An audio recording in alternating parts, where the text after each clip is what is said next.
Alright people, welcome back to Conqueror and Commander. Today we're going to be looking at my Sen Triplets deck here. And for the complete deck list, go to puremtgo.com, look up Conqueror and Commander, and you should see it laid out all nicely and neatly like this. Now, a while back, I asked one of my buddies what he wanted to see in terms of a deck. And kind of surprisingly, he had a very specific list of deck constraints he wanted me to use, and that's how this deck came about. And this is actually his 15 requirements he wanted from the deck. He wanted Sen Triplets used as a general. He wanted the Vampire Hexmage Dark Depths combo. He wanted between 4 and 8 counter spells. No cards with a mana cost over 6. That's tough. He wanted between 2 and 4 cards with a mana cost of 6. That's tough. The maximum average CMC is 3.2. That's doable, but 38 land, 5 mana rocks, between 15 and 22 creatures, 18 and 12 basic lands, and a maximum of 12 artifacts. So you can see he had very specific requests, and he wanted me a little bit out of my comfort zone and using the Sen Triplets as sort of a control deck. And guys who have been watching these videos and reading my articles for a while know that I'm not really much of a control player. But I ended up coming up with this token control deck.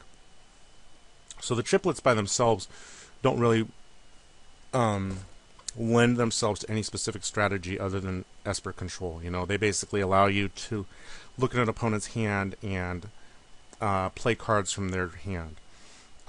You know, they're not really specific to this deck, but they help out when you've got nothing else to do.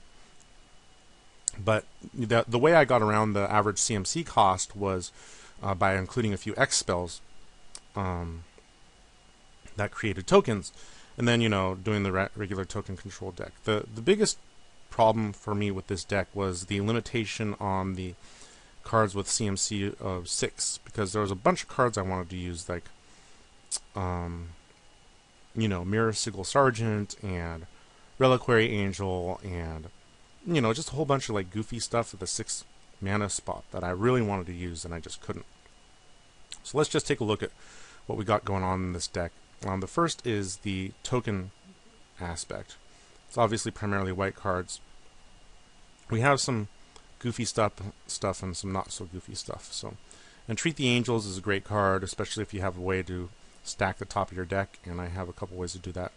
White Sun Zenith, Decree of Justice, Martial Coup, it can blow things up, Increasing Devotion. Geist Honored Monk, you know, I needed... It's funny because I kept cutting more and more creatures as I continued to work on this deck, and the Monk was one that managed to stick around. I never drew it, but it seemed like it would be okay, especially with a decent amount of tokens. Elspeth blows stuff up as well. Mary Angel, both Elspeths are in this deck. Twilight Drover is great. Luminarch Ascension, another card that I never really got. Notorious Throng is a fun card because it gives you the ability to double your tokens and give you an extra turn. Now, you've got to hit with a rogue in order to get the prowl out of it, and I've only got 2 cards that are help with the rogue theme. One is Una, Queen of the Fae, who's right here. She makes fairy rogues, and the other is Bitter Blossom, right here. But I have managed to get the extra turn more than once, so that's nice. I've also got Sorin, Bloodline Keeper, you know.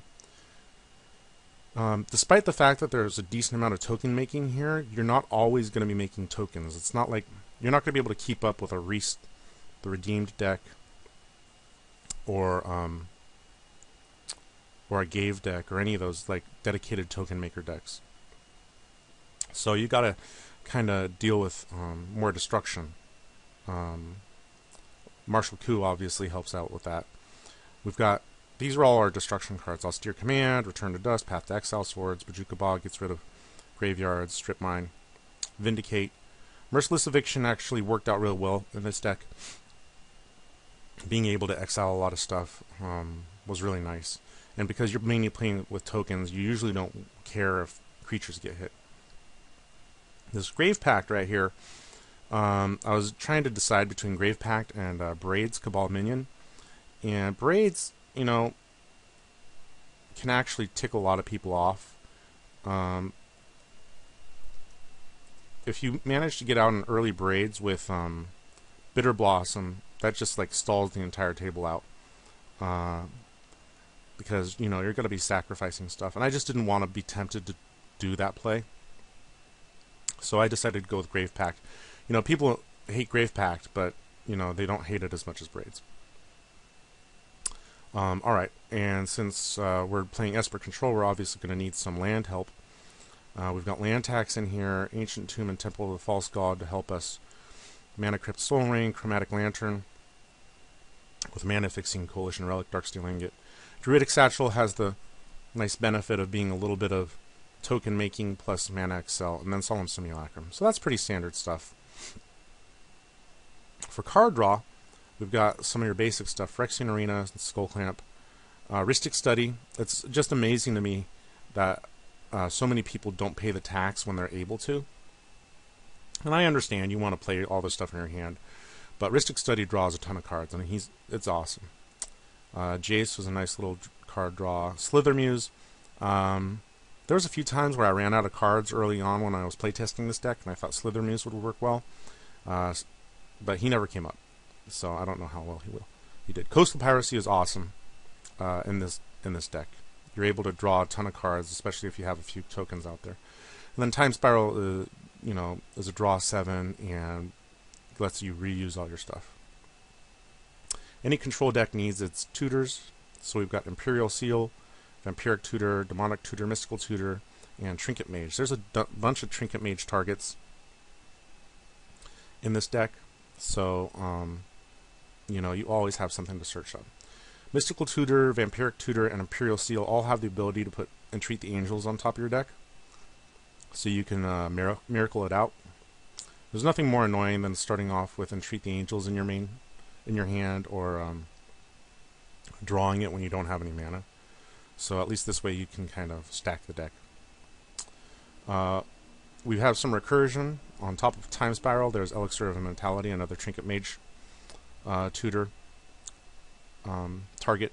Yawgmoth's Will, which is always good, and Phyrexian Reclamation to get back any random creatures you lose.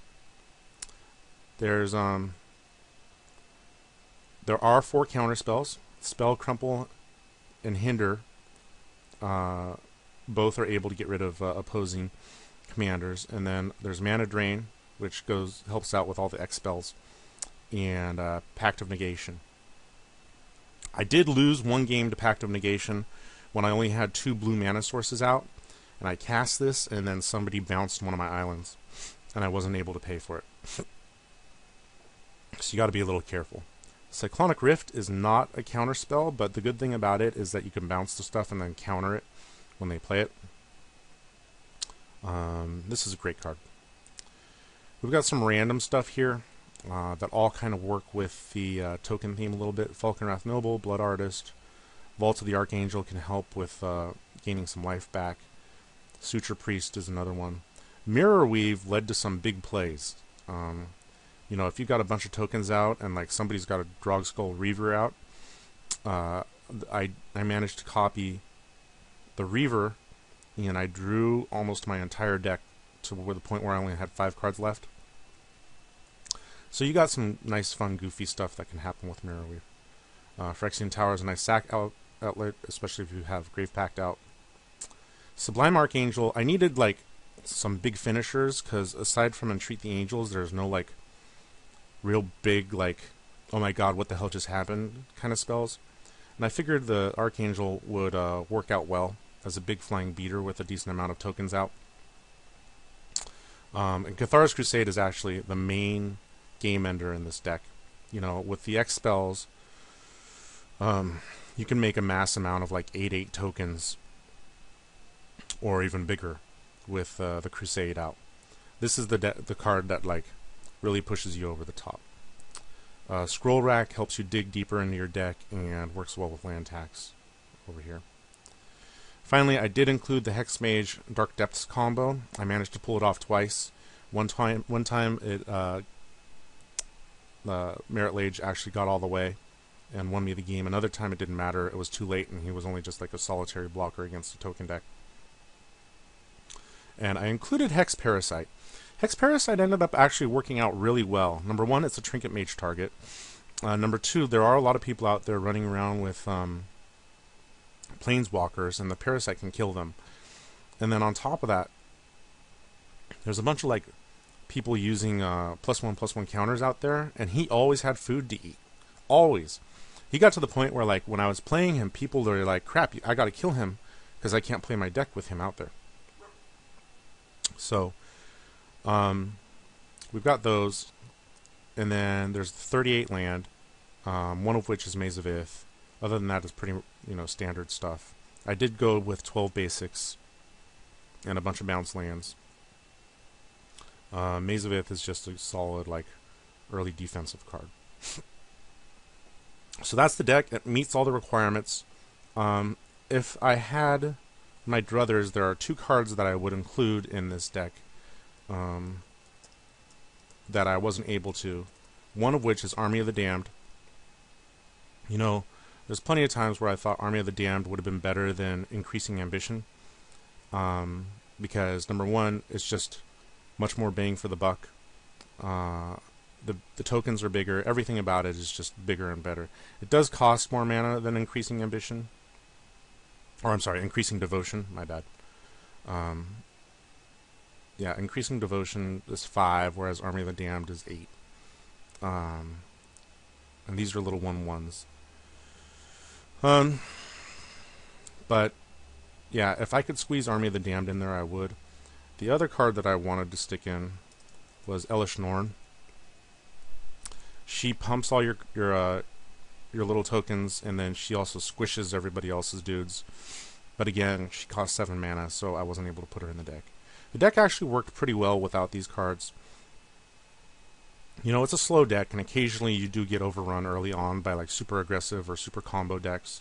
But, the counter spells helped out with combo decks. The super aggressive decks, there's not much I could do about that. If you're really worried about that kind of stuff, you could put in No Mercy or regular Wrath of God or something like that. But that's the deck. Those are the cards that I wanted to put in, that if you want to put this deck together, you could even take out the Hex Mage, the Hex Mage and Dark Depths, and put those 2 cards in. Excuse me. It'll increase the the mana cost of the deck, but it's probably worth it. Alright, I managed to get a few games in with it. Stick around. Hope you enjoy them.